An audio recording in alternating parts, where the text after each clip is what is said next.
So today, meron na naman tayong bagong video. For today's video, ang ating gagawin naman ay ang lutong sinanglay. So, lutong bicol daw ito. At ang ating mga ingredients ay ito. Una, itong bangus. Nabili siya sa halagang 140 pesos. Tapos, nalinis na rin siya. At yung paglilinis sa kanya, kailangan inihaw style. Aalisin niya yung hasang, tsaka papakaliskisan na rin siya.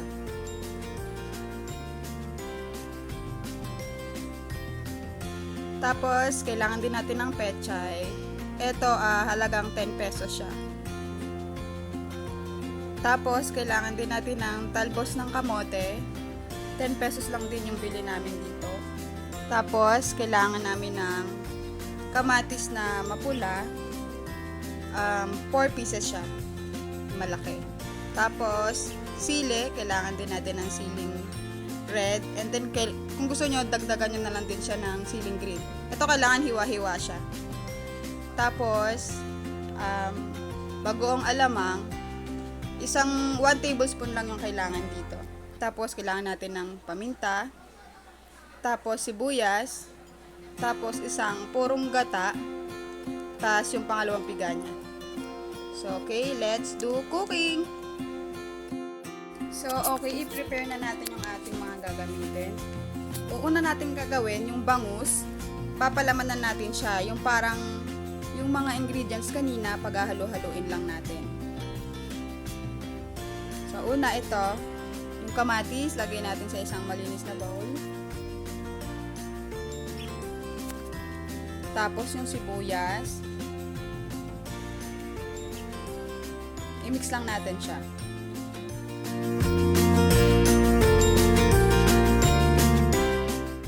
Kapag nailagay na natin yung ating sibuyas at saka kamatis, pwede na nating timplahan ito ng asin at saka paminta. I-mix lang natin siya para mas maayos yung lasa niya, kumalat yung lasa ng asin at saka paminta doon.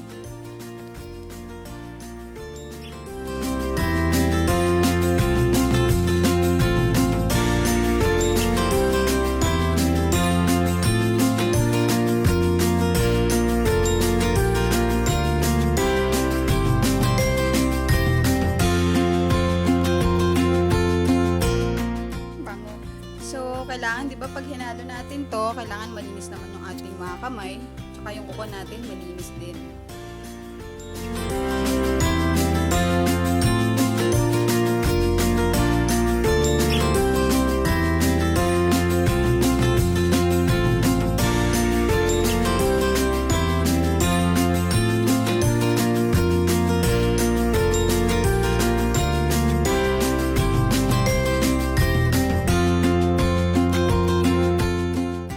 Kapag nahalo na natin ng maayos yung sibuyas at saka kamatis, umpisahan na natin na ipalaman yung ating sibuyas doon sa may loob ng ating bangus.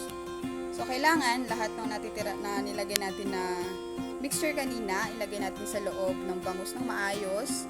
So, dapat siksik siya hanggat maaari. Yung lahat ng ginawa natin, siksik natin ng maigi. Para yung lasa ng sibuyas at saka ng kamatis ay sumabog yung lasa niya o yung flavor niya doon sa may bangus kapag naluto na siya. So, halimbawa naman na ilagay na natin, hindi na talaga kaya. So, yung natitirang kamatis at saka sibuyas, wag nating itatapon kasi isasama natin yan doon sa may pagpapakulo mamaya. O, para ka lang talagang nag-iihaw, yung paano gawin yung pag-iihaw, paano siya itimpla, ganon din siya. Ang kaibahan nga lang, niluto siya sa gata at hindi siya niluto sa uling or inihaw.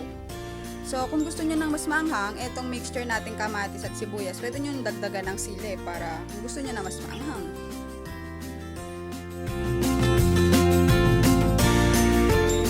Natin yung ating bangus, tapos umpisahan natin na painitin yung ating kawali. Tapos, una natin gagawin yung ating purong gata, lagyan na natin sa kawali. Tapos, isunod din natin, isabay na rin natin yung ating pangalawang gata. Tapos, tatakpan lang natin siya at hahayaan natin na kumulo.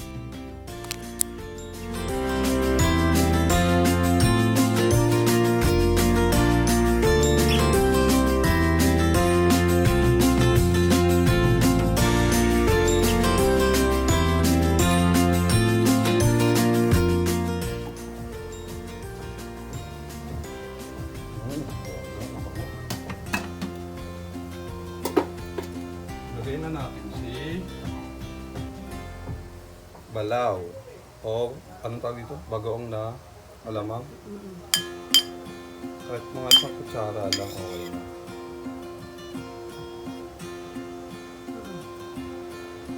Wala na. Wala na, mahal.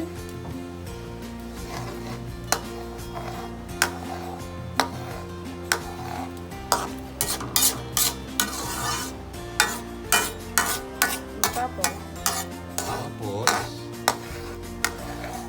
lagay na natin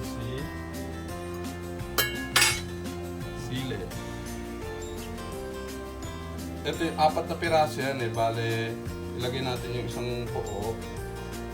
Yung 3 piraso. Hala, baka hindi ako makakain yan ah. Hindi ka tumama kasi sasabawan pa yun. Kakaroon ng konting lasa lang. Yan lang natin siya muna. Mapakalay pa ulit? Papakal lang. Kailangan sumabog yung lasa ng ng alamak.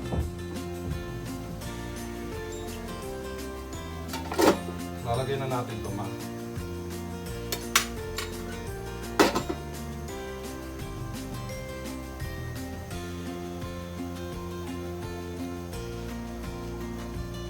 So, kailangan nakaayos. Pero dapat talaga malaki ang hinahanap ko dito para pwede mo siyang matali.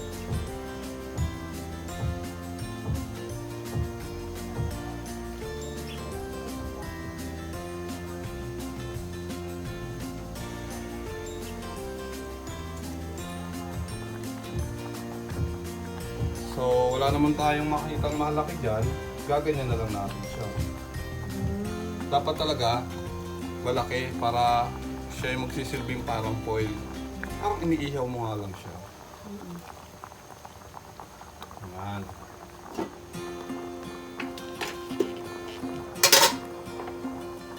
Sama natin ito yung pinaka-ano.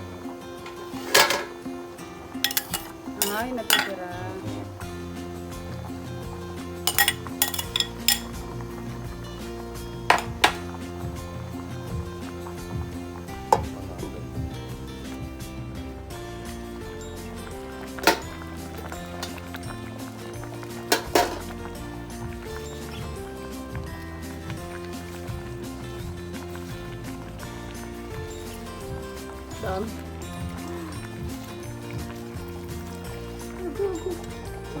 Linis naman yan, huwag ka mag-alala.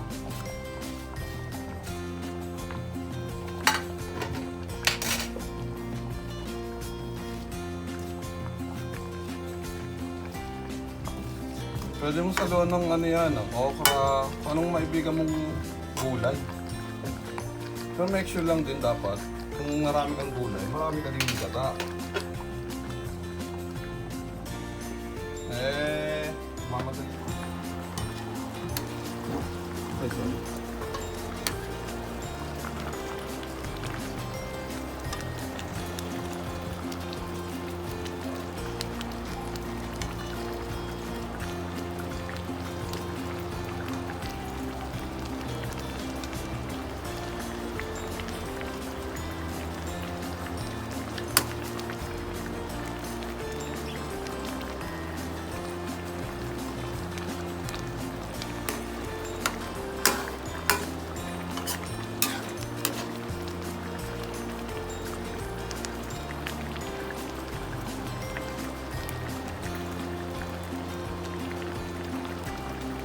Mga 2 minutes pa. Ito yan.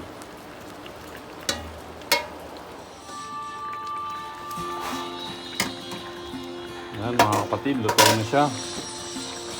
Ayan, check natin ang kanyang katawan. Ito yung tinigang.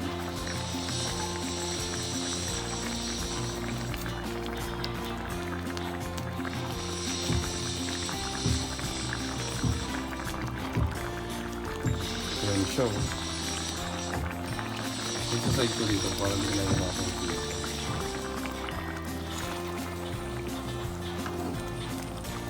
Alam, durog naman. Ano talaga yan? Nangyayari dyan. Ito na siya. Kung mag-alala, luto din pati yung pinakaloob niyan hanggang sa pinaka-tiyan. Luto yan, pati yung ulo luto.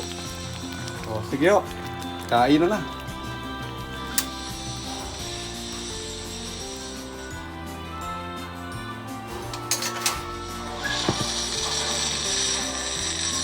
Sige natin sa bawal. Sige natin sa bawal. Diba? Yung asawa ko talaga yung nagluluto niyan. Taga-video lang ako. So, try nyo ito guys. Sobrang sarap niya. And kung nagustuhan nyo, please do like naman this video and mag-subscribe na rin kayo. Thank you!